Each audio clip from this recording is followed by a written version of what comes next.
Algorithms are limiting the future. Hello, I'm Susanya, and this is Humans and AI. Have you noticed that coffee shops in different cities are starting to look exactly the same? Same muted palette, same exposed brick or white plaster, same neon sign with something ironic on it.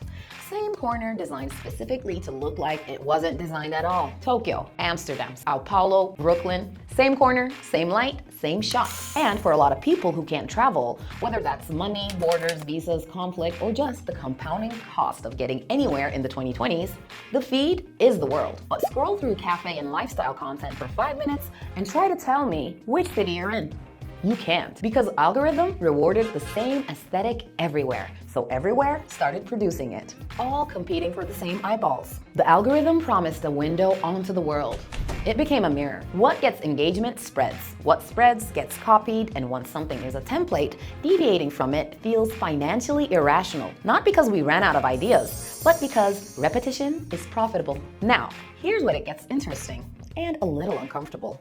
This isn't just happening to cafes, it's happening to music. Streaming data tells labels what hooks perform in the first 7 seconds. So producers engineer for the hook. Songs start sounding like the average of every song that already worked. It's happening to film. Studios greenlight sequels, reboots, IP, because the algorithm already knows that audience exists. Original ideas? Too risky to surface, too expensive to bet on. It's happening to news. Articles are written around search terms. Headlines are A/B tested for clicks. The story that makes you feel something predictable, outrage, fear, validation, gets promoted. The story that makes you think something new gets buried. The algorithm isn't predicting culture anymore. It's producing it.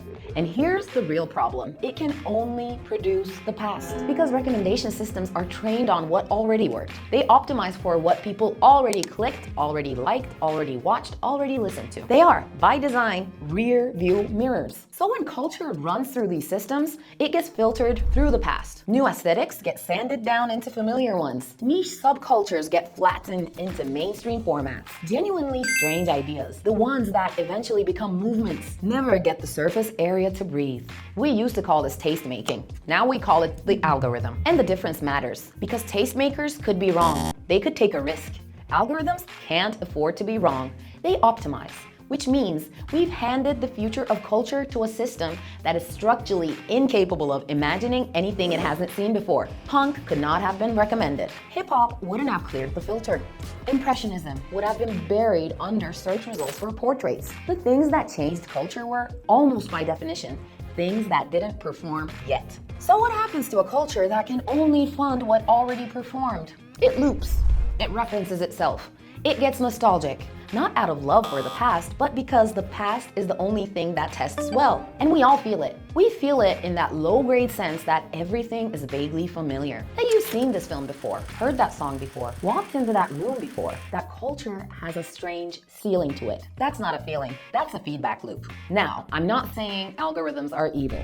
I'm saying they're doing exactly what they were built to do. Minimize risk, maximize engagement, serve the median. The problem is we built them to run culture, and culture was never supposed to serve the median. Culture was supposed to challenge it. And if you want to follow how regulators are actually trying to respond to this, the debates around platform accountability, algorithmic transparency, and cultural diversity online, Diplo's Digital Watch Observatory, dig.watch, tracks it all. Digital governance across 50+ issues, updates, and expert analysis in real time. Link below. This series is about what happens to human identity, creativity, power, and everyday life when AI systems start running the things that used to run on instinct, taste, rebellion, and accident. Episode 1. The algorithm isn't just changing what we see, it's changing what gets made.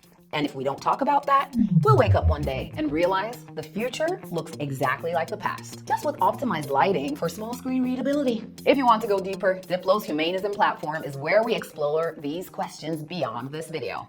Link below. I'm Susanya, and this is Humans and AI.